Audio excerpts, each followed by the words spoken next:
بخاری فی صحیح. حاضرین علماء کرام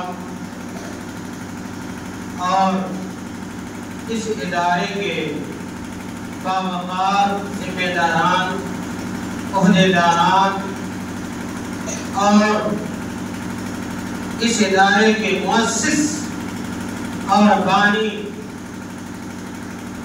فضیلت الشیخ اور ہمارے قریبی دوست شیخ انور صاحب مدنی حفظہ اللہ، اور ہمارے سامنے موجود اس ادارے کے طلبہ و طالبات، یہ علمی مجلس اور یہ علماء کرام آپ کے سامنے، چونکہ یہ بڑی مختصر مجلس ہے،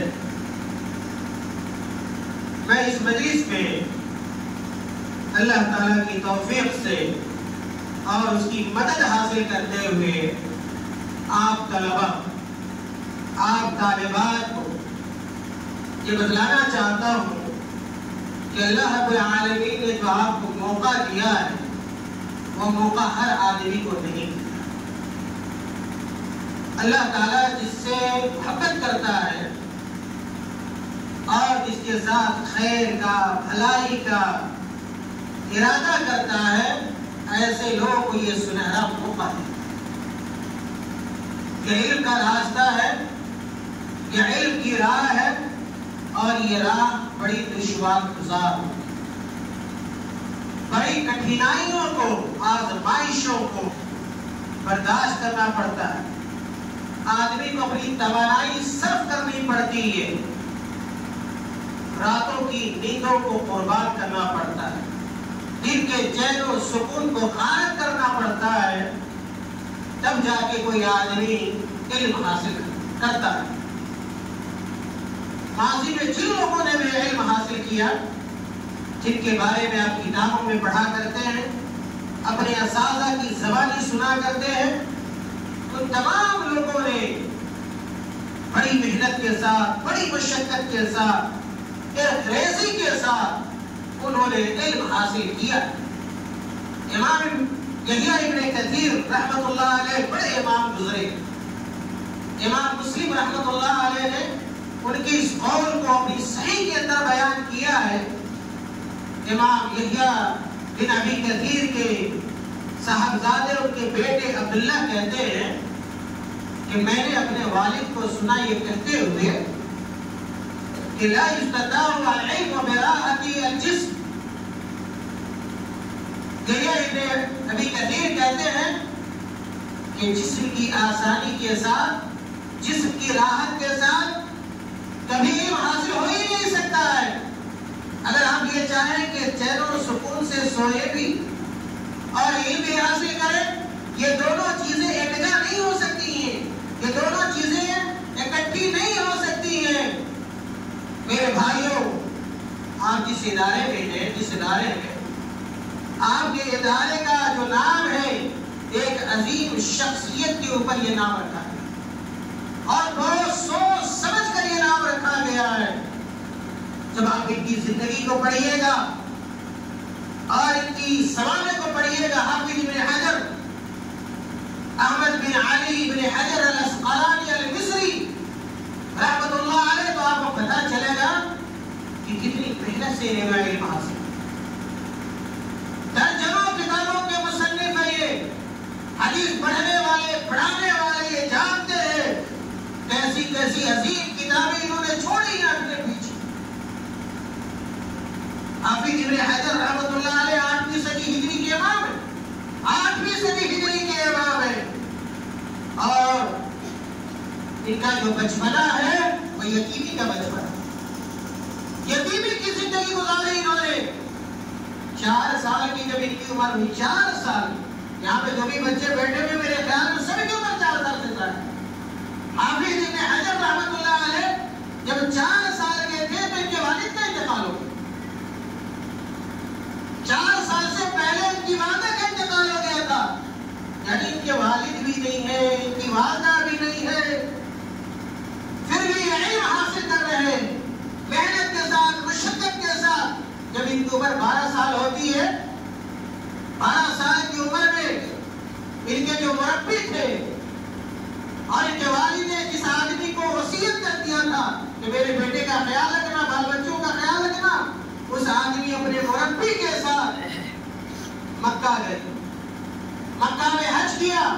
اور اس زمانے میں جو بڑے بڑے علماء کرام تھے، ان علماء کرام سے انہوں نے قسم فرض کیا اور مکہ کے علاوہ مختلف ملکوں کا اور شہروں کا انہوں نے سفر کیا، پریشانیاں برداشت کری، مصیبتیں انہوں نے جھیلی، تب جا کر یہ امام بنے، امیر المومنین فی الحدیث بنے، شیخ الاسلام بنے.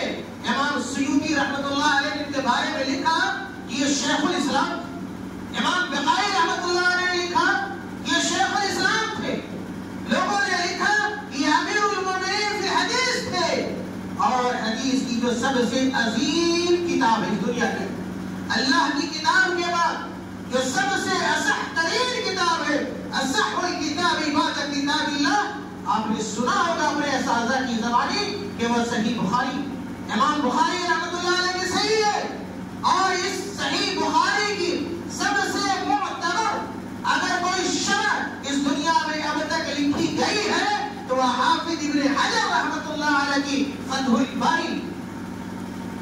بعض لوگوں کو کہا گیا بعد کے زمانے میں کہ آپ بھی صحیح بخاری کی کوئی شرح لکھ دیجیے، تو ان لوگوں نے کہا کہ حافظ ابن حجر رحمۃ اللہ علیہ کی شرح کے بعد کسی اور کے شرح کی ضرورت باقی نہیں ہے. لا ہجرت بعد الفتح، جس طرح فتح مکہ کے بعد کوئی ہجرت نہیں ہے، اسی طرح فتح الباری کے بعد صحیح بخاری کی کسی شرح کی ضرورت نہیں. یہ حافظ ابن حجر کی شان ہے، ان کا یہ مقام ہے. یہ باتیں میں آپ طلبہ کو اس لیے بتلا رہا ہوں کہ آپ کے ادارے کی نسبت جس عظیم شخصیت کی طرف ہے اس کے بارے میں آپ کو معلوم ہونا چاہیے. جس طرح انہوں نے دنیا میں مقام اپنا بنایا، علمی دنیا میں انہوں نے شہرت حاصل کی، اور وہ شہرت آپ کو بھی حاصل کرنی چاہیے. جس محنت کے ساتھ، جس لگن کے ساتھ، جس شوق کے ساتھ اور جس انتریزی کے ساتھ انہوں نے تعلیم حاصل کی اور درجنوں کتابیں لکھی حدیث کے موضوع پر، اصول حدیث کے موضوع پر. جہاں پر علماء کرام موجود ہیں وہ سب جانتے ہیں، آپ کے اساتذہ کو پتا ہے کیسی کیسی جرح و تعدیل کی کتابیں، رجال کی کتابیں، تاریخ کی کتابیں حافظ ابن حجر رحمۃ اللہ علیہ نے لکھی ہے. اس وقت دنیا میں کوئی ایسا ادارہ نہیں ہوگا میرے علم کے مطابق، کوئی ایسا اہل سنت و جماعت کا ادارہ نہیں ہوگا جس میں حافظ ابن حجر رحمۃ اللہ علیہ کی کوئی نہ کوئی کتاب علم حدیث اور اصول حدیث اور جرح و تعدیل کے موضوع پر پڑھائی نہ جاتی. یہ نخبۃ الفکر، یہ نزہۃ النظر، یہ لسان الانسان، یہ تہذیب التہذیب، یہ تقریب التہذیب، یہ ساری یہ نکت اور یہ ساری کتابیں عزیز طلبہ حافظ ابن حجر رحمۃ اللہ علیہ کی. اس لیے ان کی عظمت کا آپ کو خیال رکھنا چاہیے، آپ کو اپنی نسبت کا خیال رکھنا چاہیے. اور اللہ نے جو یہ سنہرا موقع دیا ہے، اس موقع کو آپ غنیمت جانیں. اپنے وقت کی قدر کیجیے، اپنے آپ کو پہچانیے، اپنے مقصد کو جانیے. ہمیشہ اپنے مقصد کو ذہن میں رکھیے کہ آپ اس ادارے میں کیوں ہیں، آپ کا ٹارگیٹ کیا ہے، آپ کیا بننا چاہتے ہیں، کیا کرنا چاہتے ہیں.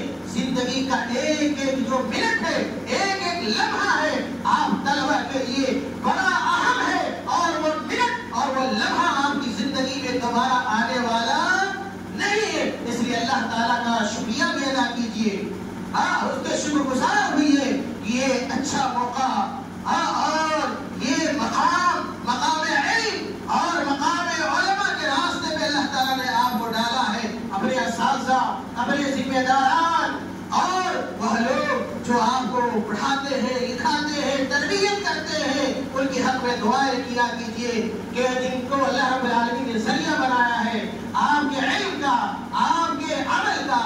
میرے بھائیوں، اس لیے علم کی قدر کیجیے، علماء کی قدر کیجیے، اپنے ادارے کی قدر کیجیے.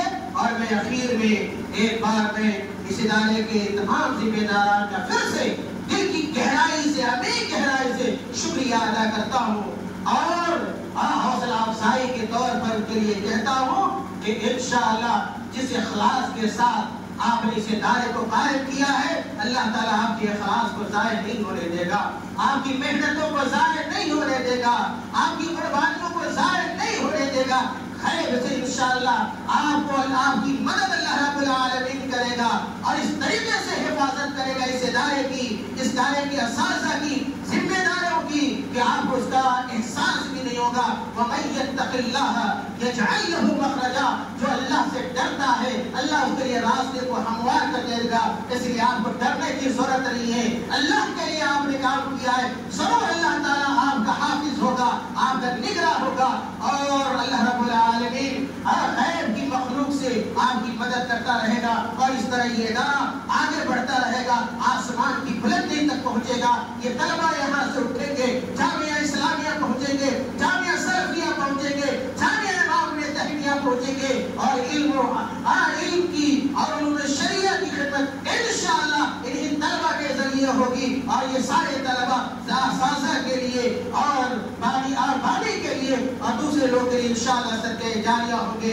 اللہ تعالیٰ ہم تمام لوگوں کو کہنے سننے سے زیادہ عمل کرنے کی توفیق عطا فرما دے۔ اللہ تعالیٰ ہم تمام لوگوں کو اپنے وقت کی قدر کرنے کی توفیق عطا فرمائے، اساتذہ کی عزت اور ان کا احترام کرنے کی توفیق عطا فرمائے، اپنے وقت سے بھرپور فائدہ اٹھانے کی توفیق عطا فرمائے۔